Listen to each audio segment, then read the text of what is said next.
تاریخ میں آتا ہے کہ عمر بن عبدالعزیز نے اپنے قاصد کو کسی مقصد کے لیے شاہ روم کے پاس بھیجا۔ قاصد جب اپنا پیغام پہنچا کے وہاں سے نکلنے لگا تو اس نے محل سے نکلتے ہوئے کلام اللہ کی آواز سنی کہ کوئی شخص قرآن کریم کی تلاوت کر رہا ہے۔ بڑا چونکا، آواز کے تعاقب میں آگے بڑھا تو اس نے دیکھا کہ کوئی شخص چکی پیس رہا ہے اور ایک نابینا شخص ہے جو کہ قرآن کریم کی تلاوت کر رہا ہے۔ بڑا حیران ہوا، سلام کیا، لیکن اس شخص نے جواب نہیں دیا۔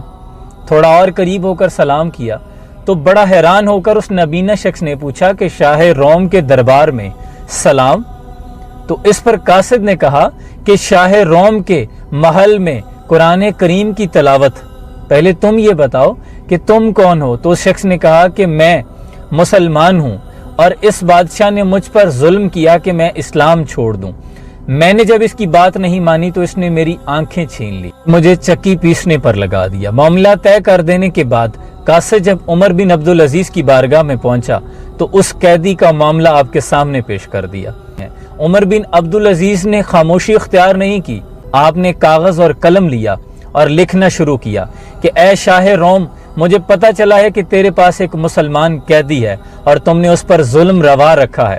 اگر تم نے اس خط کے پہنچنے کے بعد اس شخص کو قید سے رہا نہ کیا تو پھر تمہیں ایک ایسے لشکر جرار کا سامنا ہوگا جس کا پہلا جنگجو تیرے دربار میں اور آخری جنگجو میرے دربار میں ہوگا۔ سوال یہ پیدا ہوتا ہے کہ عمر بن عبدالعزیز نے صرف ایک مسلمان کی خاطر اپنی ساری مملکت اور سلطنت کو داؤ میں کیوں لگایا اور جنگ کا فرمان کیوں جاری کیا؟